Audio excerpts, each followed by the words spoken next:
Hello friends, તૃષાની રસોઈમાં તમારું સ્વાગત છે।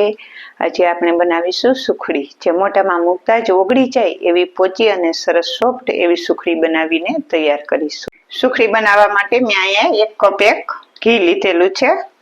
હું અત્યારે અડધું ઉમેરીશ, પાછું જોશે તે પ્રમાણે આપણે ઉમેરતા રહેશું।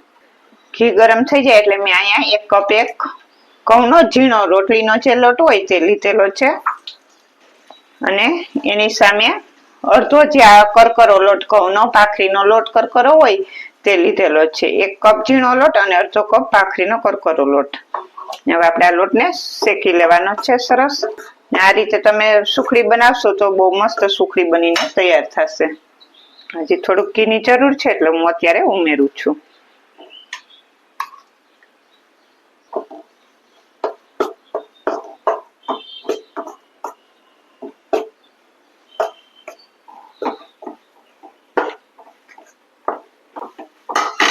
હજી થોડી ઘીની જરૂર છે, હજી 1 ચમચી ઉમેરીશ। હવે આ લોટ સરસ શેકાઈ જાય ત્યાં સુધી આપણે એને શેકી લેવાનો છે। એકદમ સિમ્પલ રીતે આજે આપણે સુખડી બનાવીને તૈયાર કરીશું। હવે આપણે આને થોડી વાર શેકેલો તો ઓટોમેટિક એનું ઘી બધું છૂટું પડી ગયું, તમે જોઈ શકો છો। એકદમ સરસ ઢીલું ઢીલું થઈ અને આપણે 1 કપ ઘી પૂરું જોઈ ગયું, 1 ચમચી જેટલું જ બચેલું છે, બાકી ઘી પૂરું જોઈ ગયું, 1 વાટકો ઘી જોઈશે। તમે જોઈ શકો છો આપણો લોટ સરસ એકદમ ફૂલવા માંડ્યો છે અને ઘી બધું એકારે નહીં ઉમેરી દેવાનું, થોડું થોડું કરી અને એમ જ ઉમેરવાનું જેમ જોઈએ તેમ, નહીતર શું થશે કે ઘી વધી જશે ને તો પણ તમને સુખડી ખાવાની મજા નહીં આવે। એટલે ઘી આપણે જેમ જોઈએ તેમ જ ઉમેરતા જવાનું, પછી ભલે ને ઉપરથી 1 ચમચી ઉમેરવું પડે, બધું એકારે ઉમેરી દેશો તો ઘી ક્યારેક વધી પણ જાય અને સરસ એકદમ કલર બદલાઈ જાય અને એકદમ સરસ એની સુગંધ આવે ને ત્યાં સુધી આપણે લોટને શેકી લેવાનો છે। અને મારી ગ્રીવાની તો ફેવરિટ છે સુખડી। અને સુખડીમાં ક્યારેક શું થાય કે તમે સુખડી બનાવો તો ક્યારેક સુખડી હાર્ડ થઈ જતી હોય, કડક થઈ જતી હોય, તો આજે હું એક સિક્રેટ તમને કઈ રીતે આપણે સુખડી બનાવીશું ને ગોળ ક્યારે ઉમેરવો ને તે હું તમને કહીશ, તેનાથી તમારી સુખડી ક્યારેય હાર્ડ નહીં થાય, કડક નહીં થાય, એકદમ સરસ પોચી રહેશે। સાવ તમારે ડબ્બામાં ખલાસ થાય ત્યાં સુધી સુખડી એકદમ પોચી જ રહેશે। હવે આ હું સરસ બદામી કલરનો લોટ થાય ત્યાં સુધી એને શેકી લઈશ। તમે જોઈ શકો છો આપણો લોટ એકદમ સરસ કલર આવી ગયો છે અને શેકાઈ પણ ગયો છે। અને આપણે આને ધીમા ગેસ ઉપર જ શેકવાનો, જેથી કરીને એનો કલર એકદમ સરસ જળવાઈ રહે। ફૂલ તાપે એને શેકશું તો એનો કલર એકદમ ડાર્ક આવશે અને ધીમા તાપે તમે સરસ શેકશો તો એનો સરસ એકદમ કલર સરસ આવશે। હવે હું ગેસ ઓફ કરી દઈશ અને સહેજ આપણું પેન ગરમ છે તો થોડી વાર એને હલાવીશું જેથી કરીને નીચે બેસે નહીં। જોઈ શકો છો એકદમ સરસ કલર આવી ગયો। આપણે હાવ એનો કલર સરસ એકદમ લાલાશ પડતો થાય ને એટલો લોટ શેકવાનો છે, લોટને કાચો નથી રાખવાનો। વ્હાઈટ વ્હાઈટ હોય લોટને તમે લઈ લેશો તો એ તમારો સુખડી સરસ નહીં થાય। હું અહીંયા 2 ચમચી જેટલું નારિયેળનું ખમણ જે સાવ ભૂકો આવે છે તે લઈશ, તમારે જેટલું ઉમેરવું હોય તેટલું તમે ઉમેરી શકો। અત્યારે હું 2 ચમચી જેટલું લઈશ। મેં અહીંયા થોડા કાજુ બદામ અને કિસમિસ લીધેલા છે તે આમાં ઉમેરી દેશું। આ બધી વસ્તુને સારી રીતે મિક્સ કરી લઈશ। સહેજ ગરમ હશે ત્યારે આપણે નાખશું તો કિસમિસ સરસ આમાં ફૂલી જશે।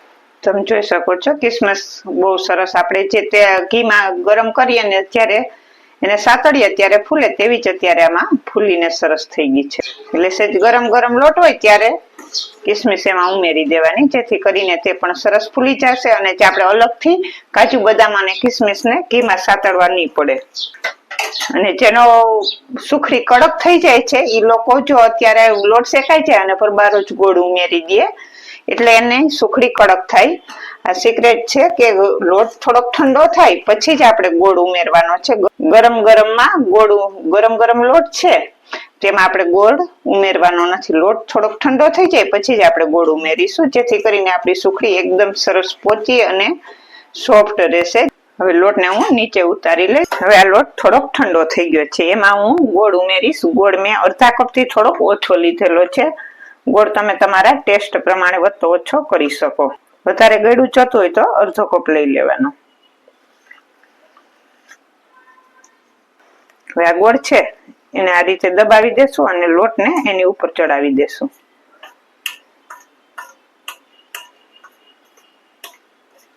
હવે આને એકાદી 2 મિનિટ માટે આમનામ રહેવા દેશું, જેથી કરીને ગોળ એની રીતે જ આમાં ગરમ ગરમમાં મેલ્ટ થઈ જશે. હવે એકાદી મિનિટ થઈ ગઈ છે અને હું હલાવી લઈશ.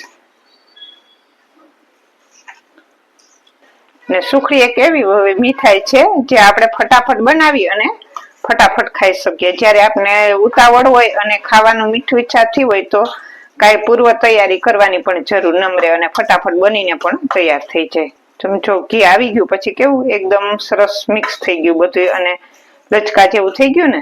આ રીતે ગોળ તમે પાછળથી થોડુંક ઠંડુ થાય પછી ઉમેરશો એટલે તમારી સુખડી પણ એકદમ સરસ થશે. મેં અહીંયા ડીશ લીધેલી છે એને ઘીથી ગ્રીસ કરી લીધેલી છે. હવે આપણે જે સુખડી છે તે આમાં ઉમેરી દેશું.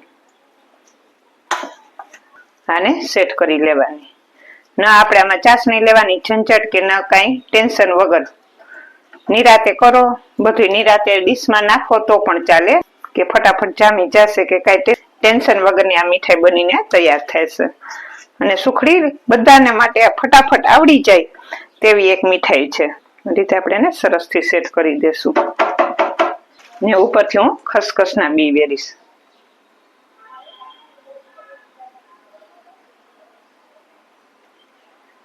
હવે આને થોડી વાર માટે ઠંડી થવા દેશું. સુખડી સેટ થઈ ગઈ છે અને કટ કરી લેવાની છે.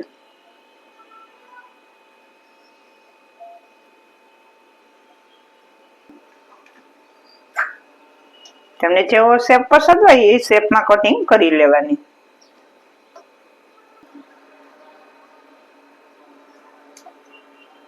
હવે આપણે આને સર્વ કરીશું. સુખડીને હું સર્વ કરીશ.